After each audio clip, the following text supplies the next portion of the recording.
Pete, another heavy defeat away from home. It's beginning to become a bit of a familiar tale this season, really.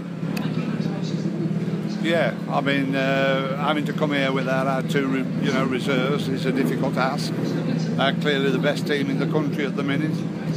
But I want to publicly thank Ash, Lee Morris and Matt Williamson, who stepped in at the last minute, to help us out here. But we ran into a bit of an express train today.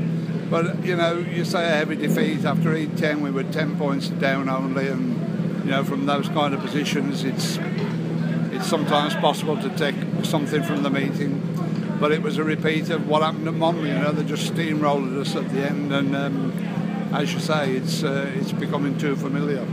Yeah, it seems to be really lacking firepower at the top end of the team. Obviously Coventry have got some top riders, so it was always going to be difficult in that regard, but you must be looking for a bit more from the Heat leaders at the moment. Yeah, I might shuffle them around for the fixture at Kings Lynn.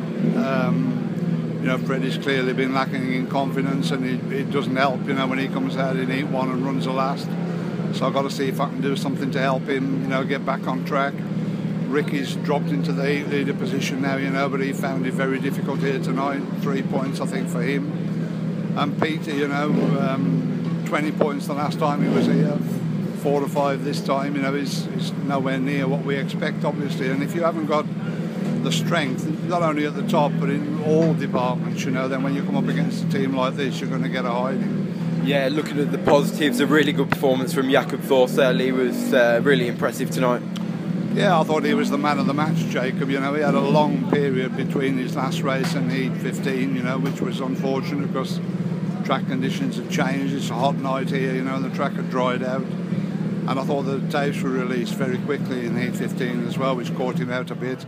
But no, he's, as we've said all along, Jacob will develop into a very dependable elite league rider, and for him to score 13 points or whatever it was against this quality of opposition was a real feather in his cap. Yeah, finally, you've mentioned that Kings Lynn meeting next week. Must just be going there looking to regroup and try and get some points, although it's going to be another difficult one. Yeah, there's some very good teams in this league, and Kings Lynn, are in the top 4 positions, and deservedly so. They're very strong. They're the only team who haven't dropped a point at home this season, but sometimes, teams lose when they're least expected, so we'll see what happens next week.